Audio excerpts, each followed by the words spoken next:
Oi, bom dia. Por aí, estão me ouvindo bem? Sim? Oi, paz. Estamos na página 589, capítulo 12, Morrer em Liberdade. Veja se vocês se acham aí. Está tudo certo. Estamos nas últimas páginas. Vou começar, tá? Política da catástrofe. Os acontecimentos os que amarguraram os derradeiros anos de Freud fizeram com que suas ideias mais sombrias sobre a natureza humana parecessem pálidas. Chay, bom dia. A gente está na 589 do físico, tá? Não sei se... Bom dia. Tá. Se pegou aí. Supérfluo dizer qualquer coisa sobre a situação geral do mundo, disse ele a Ernest Jones em abril de 1932.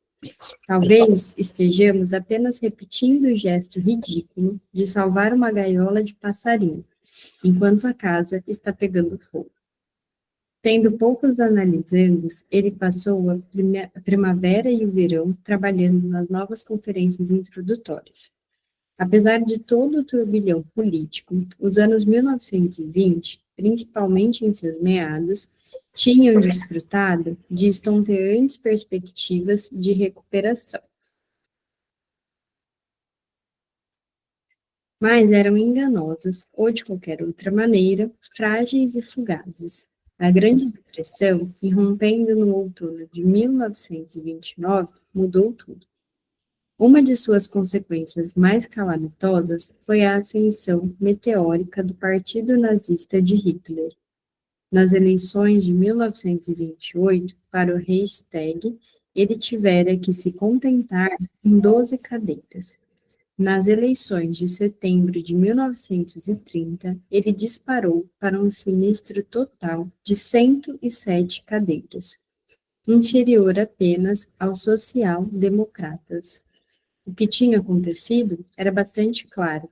Os novos eleitores da Alemanha e nos eleitores desiludidos com os partidos da classe média, paralisados pelo desemprego crescente, pelas falências bancárias, bancarrotas comerciais, para não mencionar as divergências das soluções propostas, acorreram em massa para a bandeira de Hitler.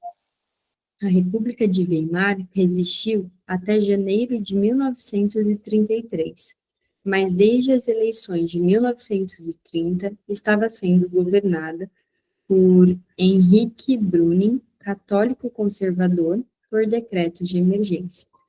O país estava a caminho de se unir à onda totalitária. A breve história, ao final trágica, da República de Weimar mostra quanto material inflamável, aproveitável para novas conflagrações, acumulara-se na esteira da Primeira Guerra Mundial. A depressão, muito mais destrutiva do que os ciclos financeiros, havia muito endêmicos no capitalismo moderno, ateou a chama. A Bolsa de Valores de Nova York quebrou em 29 de outubro de 1929, mas a Terça-feira Negra foi muito mais um sintoma melodramático do que a causa de desajustes econômicos subjacentes. Assim, a quebra rapidamente impôs a sua marca às vulneráveis economias europeias, extremamente dependentes dos capitais e compradores americanos. As tarifas proibitivas que o Congresso americano aprovou em 1930, juntamente com a inflexibilidade americana quanto ao recebimento das indenizações da guerra, eram sinais de que as frágeis estruturas financeiras da Europa poderiam esperar pouca ajuda daquele quadrante. Quando o presidente Hoover, em julho de 1931, propôs uma moratória para as indenizações da guerra, era tarde demais. Enquanto políticos inábeis e vingativos se altercavam, as especulações dos investidores iam por água abaixo e as poupanças de milhões de pessoas comuns se evaporaram. Apenas alguém como William Bullitt seria capaz de achar essas catástrofes estimulantes. Na calamidade mundial, os austríacos não estavam melhor do que os outros e pior do que a maioria. Assediados pela insatisfação política e pela miséria econômica, não esperavam pela quebra de mercados capitais dos bancos para entrarem em choques sangrentos. Em 15 de julho de 1927, ocorreram em Viena batalhas campais entre manifestantes e a polícia. Vários assassinos de direita, inquestionavelmente culpados de crimes políticos, tinham sido absolvidos por um júri complacente. E essa falha gritante de justiça levou os social-democratas às ruas. Saldo do dia: 89 mortos e um desastroso enfraquecimento da ala moderada dos socialistas. Esse verão é realmente catastrófico. Freud escreveu a Firenze de Samering, seu local de férias. Érica, a gente está na página 590 e aí a gente começou agora estamos no meio do segundo parágrafo. Vê se vocês se acham aí. Foi? Beleza. Agora soubemos de um tumulto em Viena. Estamos quase todos isolados e sem maiores informações sobre o que está se passando por lá e o que vai acontecer. É um assunto podre. Freud não podia ter escolhido um adjetivo melhor. PDF. Ai, gente, vocês conseguem? O Caio sempre manda lá. Bárbara, se não conseguir achar lá, pede agora que o Caio tem como compartilhar, porque já fica lá no grupo. Vê se você consegue. Não aconteceu nada. Ele tranquilizou o sobrinho em Manchester 2 semanas depois, querendo dizer que não havia acontecido nada de desagradável.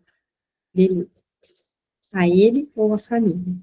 Mas acrescentou: estava-se em más condições sociais e materiais em Viena. Poucos anos depois, quando os seguidores austríacos de Hitler começaram a importar a tática terrorista dos nazistas alemães, o fim das instituições republicanas tornou-se apenas uma questão de tempo. A situação geral, Freud informou a seu sobrinho Samuel no final de 1930, é particularmente sombria na Áustria. No começo de 1931, o veto da França, Itália e outras potências frustrou a proposta austríaca de uma união alfandegária com a Alemanha. Essa decisão, ratificada pelo Tribunal Mundial no outono, foi mais um passo para a catástrofe na Áustria. Em maio do mesmo ano, o Creditanstalt, o maior banco comercial de Viena, e mantendo sólidos vínculos com bancos de outros países, foi obrigado a se declarar insolvente. Só foi salvo da ruína graças a uma intervenção do governo. Mas a perda de confiança dos ativos no banco repercutiu nas economias vizinhas, todas interligadas no interior do sistema internacional como alpinistas amarrados entre si. As condições públicas, como você pode saber, disse Freud ao sobrinho em dezembro de 1931, estão indo de mal a pior. Embora não pudesse se isolar totalmente desses acontecimentos consternadores, Freud estava protegido contra a miséria econômica, graças às suas sólidas fontes de renda, em sua maioria, alunos analíticos estrangeiros que pagavam seus honorários em moedas fortes. Alguns membros de sua família foram menos afortunados. Todos os meus 3 filhos têm seus empregos, notou Freud em 1931, mas seus cunhados não encontravam trabalho. Robert não consegue um tostão em seu negócio, e Max se exaure na luta contra o colapso da vida em Hamburgo. Eles vivem das mesadas que posso lhes dar. Felizmente, ele podia se permitir esse luxo. Não estava mais trabalhando em tempo integral, mas seus honorários consideráveis, $25 pela hora da análise, permitiu-lhe sustentar a sua família ampliada e, ao mesmo tempo, poupar algum dinheiro. Aqui tem uma nota. Esse preço não era necessariamente constante. Freud, que às vezes tratava pacientes de graça, de bom grado, levava em conta os reveses financeiros de seus pacientes. Quando o americano Ismail Blanton voltou a uma breve análise com Freud, em 1935, depois de ter trabalhado com ele em 29 e 30, perguntou se o preço ainda era o mesmo de antes. Freud assentiu, e a seguir perguntou a Blanton se ainda lhe seria conveniente continuar a pagar esse tanto. O tom de sua voz e o implícito de seu jeito significavam claramente que ele abateria o preço se eu não pudesse pagar a soma usual de $25 a hora. E que entra a questão da psicanálise sempre considerar o indivíduo nas suas particularidades como um todo. Né? Então, não existe um único preço, existe sempre um combinado a partir daquilo que o paciente também pode investir numa análise. No final de 1931, a Grã-Bretanha tinha adotado o padrão ouro. Os bancos americanos estavam falindo em números assustadores, e por toda parte o desemprego tinha chegado a níveis espantosos. Em 1932, havia mais de 5,5 milhões de desempregados na Alemanha e quase 3 milhões na Inglaterra. O índice de produção conta a alarmante história em números frios. Se se toma como base o índice 100 para 1921, em 1932 ele caíra para 84 na Inglaterra, 67 na Itália, 53 nos Estados Unidos e na Alemanha. O custo humano foi incalculável. As tragédias pessoais, carreiras promissoras abortadas, pobreza súbita, homens instruídos vendendo cordões de sapato ou maçãs nas esquinas, burgueses orgulhosos vivendo de roupas e alimentos dados por parentes, se tornaram coisa corriqueira por toda parte. Nos pátios dos prédios residenciais nas cidades alemãs, bandos de andarilhos esperando alguns tostões. Cantavam uma cantiga lacrimosa sobre o desemprego. Enquanto isso, nos Estados Unidos, Bing Crosby cantava suavemente o refrão nada suave de Brother, can you spare a dime? Irmão, tem um trocado? Em outubro de 1932, a patética melodia de Hiper Hadoubre tinha chegado às 10 mais.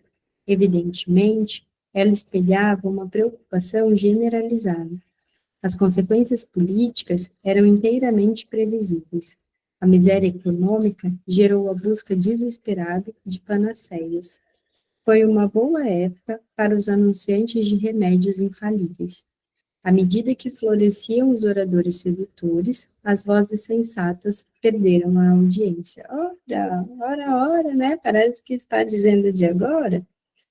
Se a gente focar nesse oradores sedutores e vozes sensatas que perdem a audiência. A Áustria não foi poupada em nada. Um alto índice de desemprego não era novidade para o país. Em 1923, em diante, quase 10% da força de trabalho estava desocupada. Essa porcentagem média oculta algumas duras realidades. Em alguns bolsões da economia austríaca, como a indústria metalúrgica, de cada 10 trabalhadores, 3 estavam à procura de emprego. Mas na época em que Kradstadt quase faliu, os austríacos relembravam essas estatísticas com certa inveja, pois o desemprego agora atingia níveis inauditos. Em 1932, quase 470 mil pessoas, cerca de 22% da força de trabalho da Áustria, estavam sem trabalho. Em fevereiro de 1933, o desemprego atingiu um pico sem precedentes, com 580 mil pessoas, isso é, 27% da força de trabalho. Com o fechamento de fábricas e a patética insuficiência da assistência social, regiões inteiras do país estavam sendo abandonadas ou largamente ocupadas pelos desempregados e suas famílias.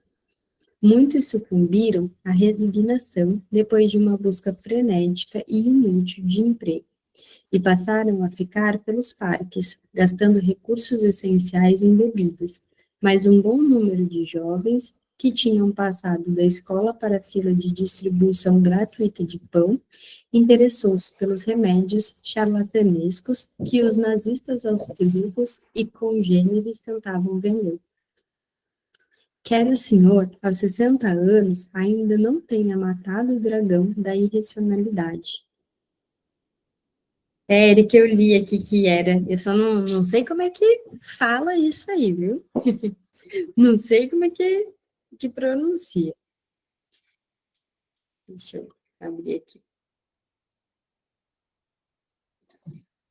A gente vai levando, né? Vocês sabem que inglês, alemão não é meu forte. Foi como Freud, observando tudo isso, consolou Fichte na primavera de 1932. Não deve magoá-lo. Aos 76, eu não consegui nada melhor. E ele ainda sobreviverá a muitas outras batalhas. Ele é mais forte do que nós. Do final de 1932 em diante, o chanceler social-cristão Engelbert Dollfuss governou a Áustria sobre as leis da emergência, tal como Brüning na Alemanha. No começo do ano seguinte, os alemães lhe ofereceram um modelo de governo ainda mais autoritário. Os nazistas mostraram aos austríacos e a quem mais estivesse interessado como assassinar a democracia. Hitler foi designado chanceler da Alemanha em 30 de janeiro de 1933, e em poucos meses ele liquidou sistematicamente os partidos políticos, as instituições parlamentares, a liberdade de expressão e de imprensa, as universidades e organizações culturais independentes e o domínio da lei. De março de 1933 em diante, Dollfuss seguiu Hitler até certa medida. Ele governou sem parlamento. Mas o regime nazista foi muito além. Instaurou campos de concentração para os adversários políticos e inaugurou o governo da mentira, intimidação, proscrição e assassinato. Socialistas democratas, conservadores inconvenientes e judeus foram expurgados de cargos oficiais e cátedras de ensino, jornais e editoras, orquestras e teatros. O antissemitismo racial se converteu em política governamental. Entre os primeiros judeus alemães a deixar seu país, não mais seu, estavam os psicanalistas, incluindo Max Huntington e Otto Fenichel, Erich Fromm e Ernest Simon, dentre os mais de 50 outros. Procurando refúgio no exterior, descobriram que, num mundo dominado pela depressão e uma certa xenofobia defensiva, não eram muito bem-vindos. Os tempos tinham se tornado desesperados que mesmo alguns holandeses, geralmente imunes ao bacilo do antissemitismo, mostraram-se suscetíveis ao que o analista holandês Westerman Roostingen chamou de regressões nazistas narcísicas. Dois filhos de Freud, Oliver e Ernest. A Estela, eu não sei te dizer no PDF, vou pedir para as meninas achar, eu sei que você lê no PDF, se puder colocar aqui o número, no físico é 593, às vezes vale dar um Ctrl L só para achar, aí colocar nazistas, narcísicas, e aí talvez consiga achar a página. Dois filhos de Freud, Oliver e Ernest, que tinham se estabelecido na República de Weimar, também julgaram prudente emigrar. Para eles, escreveu Freud a seu sobrinho Samuel, em Manchester. A vida na Alemanha tinha se tornado impossível. Oliver foi para a França por algum tempo, e Ernest, definitivamente, para a Inglaterra. Em 10 de maio de 1933, os nazistas incluíram Freud indiretamente em suas perseguições, numa especular queima de livros. A exclusão da literatura de esquerda, democrática e judaica, teve precedência em todo o resto, escreveu o historiador alemão Karl Dietrich Bacher. As listas negras que estavam sendo compiladas a partir de abril de 1933 incluíam os textos de social-democratas alemães como August Bebel e Eduard Bernstein, de Hugo Press, o pai da Constituição de Weimar, de poetas e romancistas.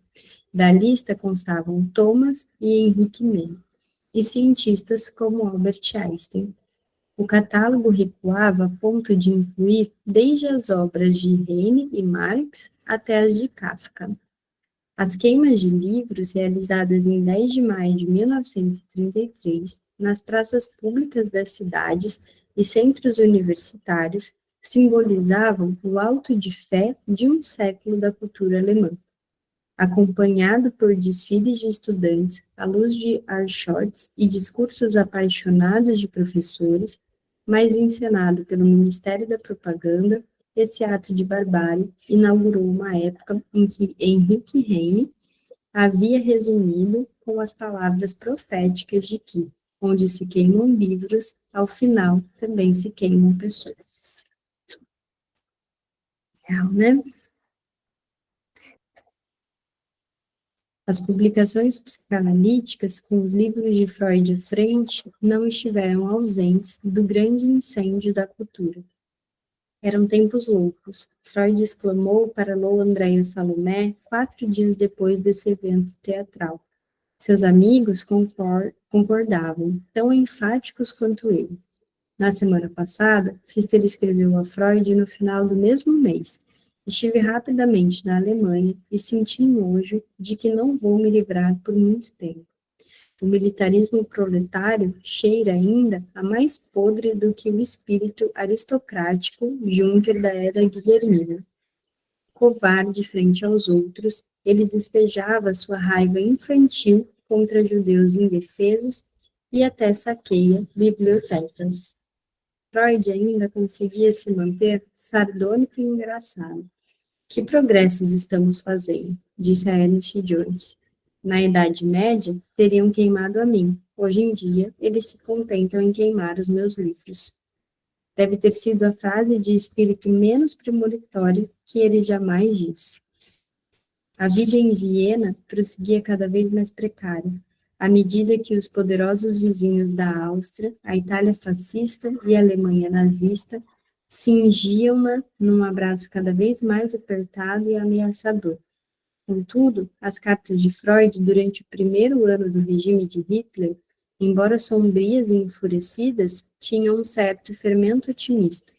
Em março de 1933, em uma de suas últimas cartas, Firenze rogou a Freud, afetuosa e freneticamente, que saísse da Áustria.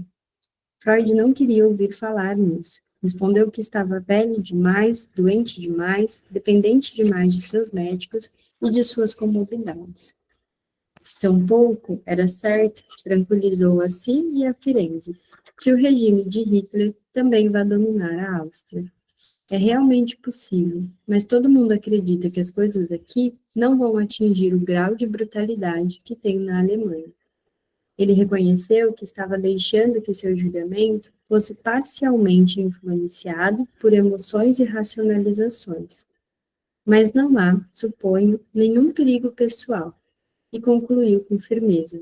A fuga, creio eu, só se justificaria se houvesse perigo direto para a vida. Em abril, numa longa carta a Ernest Jones, ele se expressou a respeito de Hitler de modo muito semelhante a muitos alemães no ano anterior.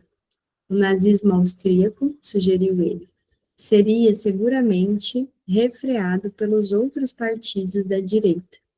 Como velho liberal austríaco, ele compreendia que uma ditadura dos partidos de direita seria extremamente desagradável para os judeus, mas não conseguia imaginar leis discricionárias, visto que os tratados de paz proibiam-nas expressamente, e a Liga das Nações certamente interviria. E quanto à unificação da Áustria com a Alemanha, caso em que os judeus perderiam todos os seus direitos, a França e seus aliados não queriam permitir. Naturalmente, observou com cuidado algumas semanas depois, o futuro ainda depende do que vai se desenvolver a partir do caldeirão das bruxas na Alemanha. Mas como a maioria de seus contemporâneos, ele ainda não tinha percebido que a Liga, a França ou seus aliados, uma vez postos à prova, iam se mostrar extremamente fracos. Escrevendo a Firenze, ele tinha falado em racionalizações. Era a palavra certa. Embora por pouco não tivesse empreendido uma invasão na Áustria, tão logo tomou o poder, Hitler estava atiçando os nazistas austríacos a seus simpatizantes paramilitares. Mas, pelo menos por algum tempo, Mussolini serviu de protetor da Áustria contra as ambições da Alemanha nazista. Enquanto isso, os boletins saídos do lar dos Freud, embora demonstrassem alguma preocupação, vinham permeados de recusa. O futuro, disse Freud ao sobrinho Samuel, no verão de 1933, era extremamente sombrio. Você sabe pelos jornais. Agora sou um leitor regular do Manche, Guardiã. Como é incerta a nossa situação na Áustria. A única coisa que posso dizer é que estamos decididos a nos manter aqui até o final. Talvez não termine mal demais. Ele estava fazendo 5 horas de análise por dia, como disse a poeta americana Hilda Dolittle, ex-analisando a sua, em outubro de 1933, e sentia-se muito contente que o trabalho que tinham feito juntos estava agora mostrando resultados. Estou profundamente satisfeito por saber que a senhora está escrevendo e criando. Foi por isso que mergulhamos nas profundezas da sua mente inconsciente, lembro-me eu. Ele esperava continuar no mesmo lugar. Não creio que eu vá para Londres, como supõem seus bondosos amigos. Pode ser que não ocorram motivos para deixar vir. Mas não demorou muito para que houvesse motivos suficientes, e a imigração passou cada vez mais a se afigurar a Freud como um possível curso de ação, afigurando-se tão só para ser rejeitado. Não lhe agradava a perspectiva de se tornar um refugiado. No começo de abril de 1933, pedira a Firenze para avaliar como seria desagradável o exílio, fosse na Inglaterra ou na Suíça. Mas, um ano depois, parecia menos confiante. Advertiu a Pfister que, se não viesse logo a Viena, dificilmente voltaremos a nos ver nesta vida. A viagem aérea agora estava fora de questão. Ele experimentou uma vez, em 1930, mas não repetiria. Além disso, acrescentou, se eu fosse obrigado a emigrar, não escolheria a Suíça, notória por ser especialmente inóspita. De qualquer maneira, todo mundo achava que o que a Áustria podia esperar era um fascismo moderado, o que quer que isso seja. Poucos dias antes de enviar essa carta, em meados de fevereiro, o chanceler Dollfuss dera uma indicação de que poderia ser o tal fascismo. Ele reprimiu uma greve política em Viena, liderada pelos socialistas com todas as forças sob seu comando. Pôs na ilegalidade os social-democratas e o pequeno Partido Comunista, prendeu os funcionários dos socialistas, mandou que seus líderes fossem transportados para os campos. Alguns fugiram para o exterior, outros foram presos, alguns executados. Nessa mostra de guerra civil, não foi nada agradável, informou Freud a Arnold Zeng. Não se podia sair à rua sem identificação. A energia foi cortada durante um dia. A ideia de que podia faltar água causou muitos transtornos. Poucos dias depois, ele relatou os mesmos episódios para Hilda Dolittle.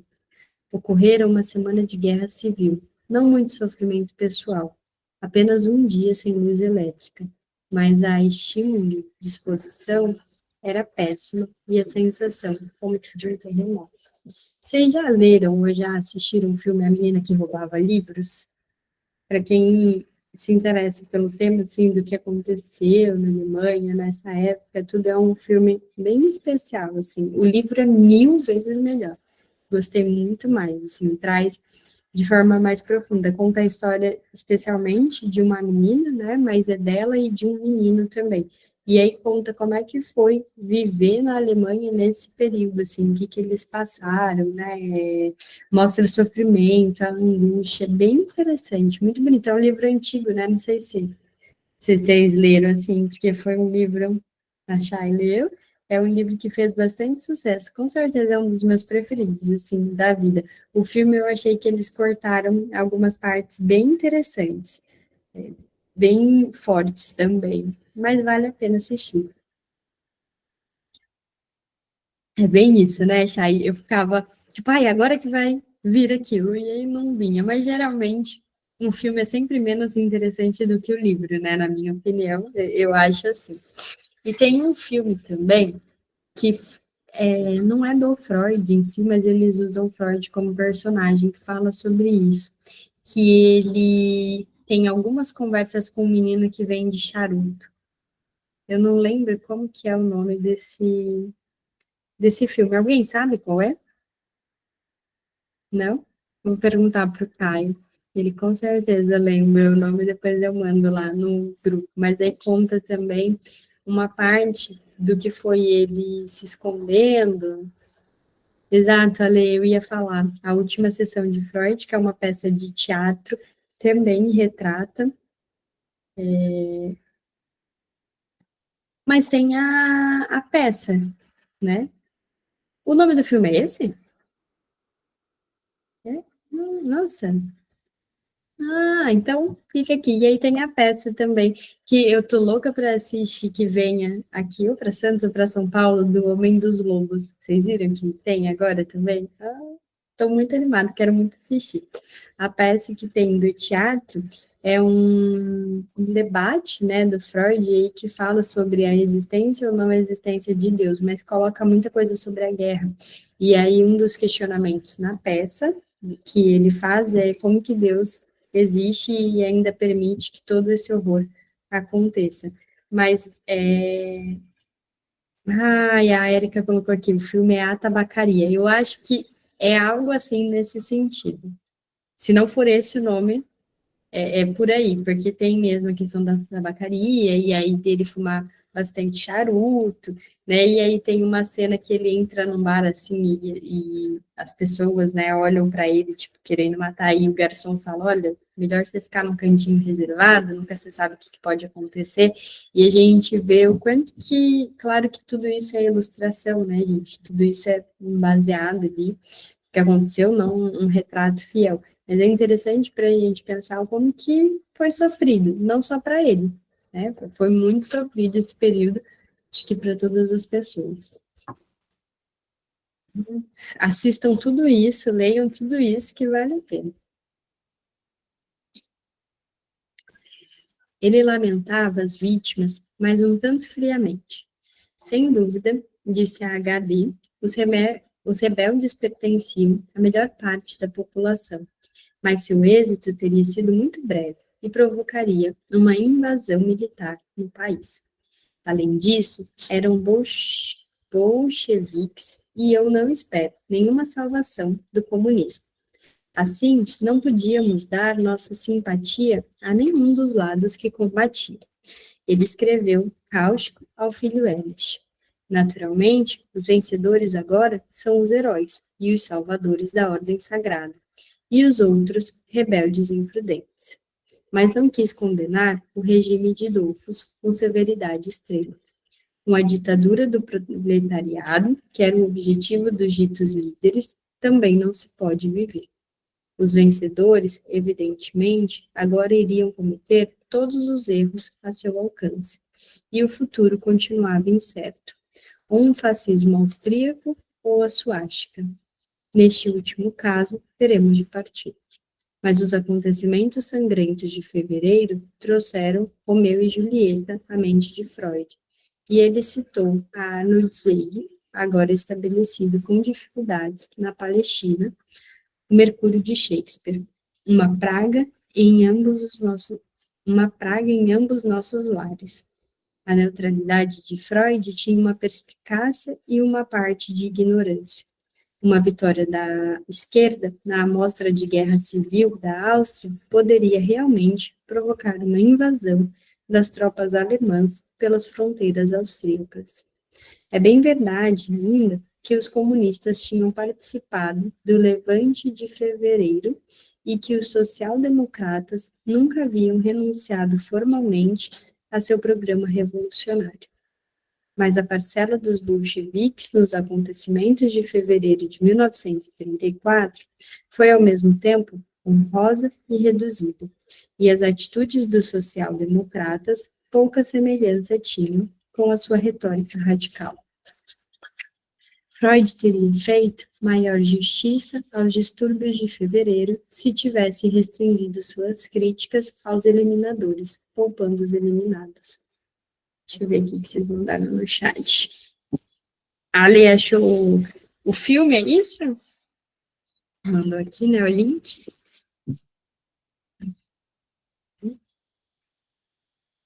Então, aí, ó, para quem quiser assistir. Uma forma de dominar seu sentimento de impotência, como descobriu Freud, era de se entregar às especulações sobre as perspectivas políticas. As coisas não podem continuar assim, predisse a Arnold Zeiger no final de fevereiro de 34. Algo necessariamente acontecerá. Como alguém num quarto de hotel, acrescentou Freud, ele estava esperando ouvir no quarto vizinho o som do outro sapato caindo. A situação lhe recordava a dama ou o tigre, conforme se lembrava do conto, vaga e um tanto imprecisamente, um pobre prisioneiro numa arena romana espera para descobrir-se, de uma porta fechada, se sairia um tigre que o devoraria ou uma dama que o desposaria. Hitler podia invadir a Áustria, a variante Hitler podia invadir a Áustria. A variante local dos fascistas podia assumir o poder.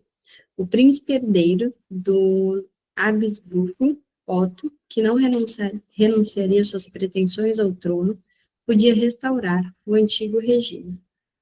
Meditando sobre seu caminho no meio de todo esse turbilhão, Freud permitiu que se insinuasse na carta uma nota melancólica. Queremos resistir aqui resignados. Afinal, para onde eu haveria de ir com a minha dependência e impotência física? E no exterior é tão inóspito por toda parte. Nesse momento de autopiedade, ele se esquecia de todos os oferecimentos de acolhida, mas reconhecia que, se um vice-rei hitleriano viesse governar Viena, ele teria de partir, não importa para onde. A relutância de Freud em sair de Viena tornou-se um refrão em suas cartas. Não conseguia se convencer a antever um vice-rei nazista na Áustria, e a rotina o prendia em seu lugar costumeiro. Ainda fazia análise e escrevia. Agradava-lhe observar que suas obras estavam sendo traduzidas para as línguas tão esotéricas, como o hebraico, o chinês e o japonês. Apreciava as estatuetas antigas que os amigos atenciosos lhe presenteavam. Estava recebendo visitas na Bergasse 19. Seus filhos, que haviam partido, Ernest e Oliver, vieram vê-lo. Analisando-os e associados de todo o mundo, Max Eddington, Edward Weiss, William Burrit, Marie Bonaparte, Jean Lample de Porot, Arnold Zeiger, paravam por lá. As visitas de novos admiradores, como H. Wells, eram bastante importantes para serem registradas em sua crônica. Comparada a tal vida, a imigração só poderia ser pior. Em todo caso, disse Freud a Hilda Dolittle, sei que já avancei demais, e tudo o que ainda tenho é um presente inesperado. Tampouco é dolorosa demais a ideia de deixar esta cena e conjunto de fenômenos. Ah, tá bom, então, Bárbara, um beijo. Até mais. Não restou muita coisa a ser lamentada. Os tempos são cruéis e o futuro parece ser catastrófico. Durante esses anos desalentadores, Hitler contribuiu apenas uma vez para o prazer de Freud, mas foi uma ocasião de satisfação inequívoca.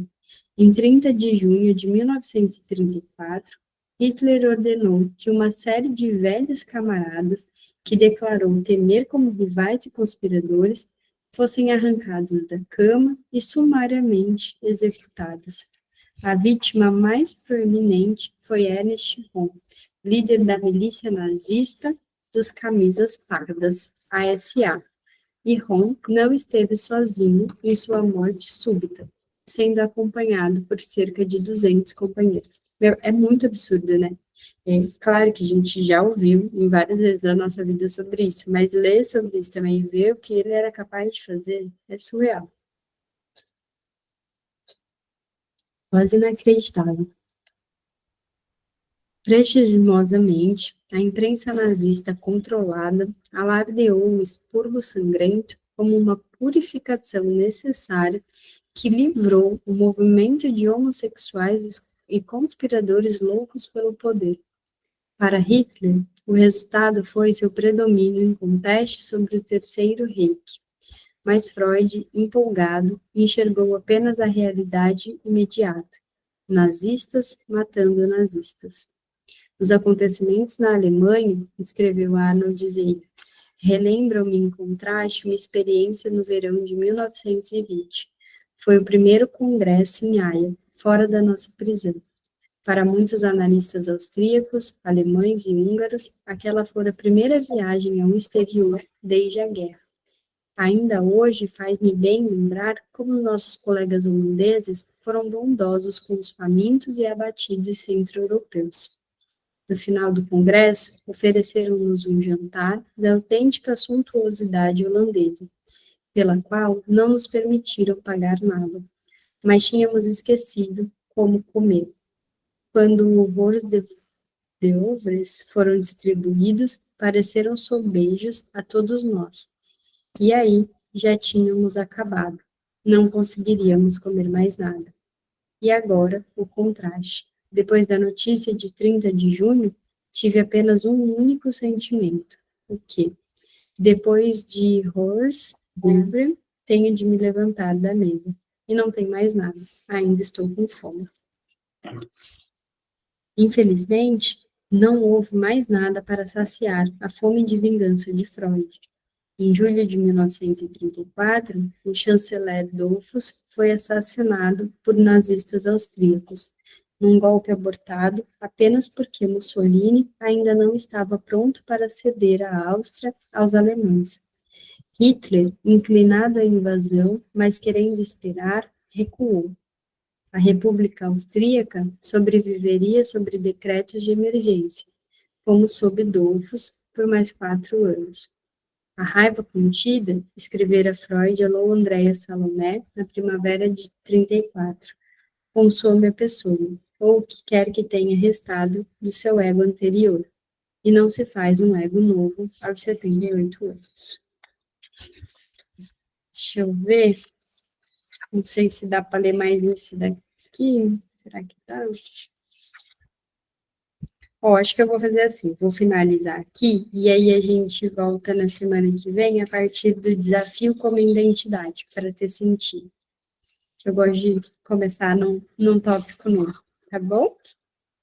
Ai, tô ficando com dorzinha no coração, que tá acabando.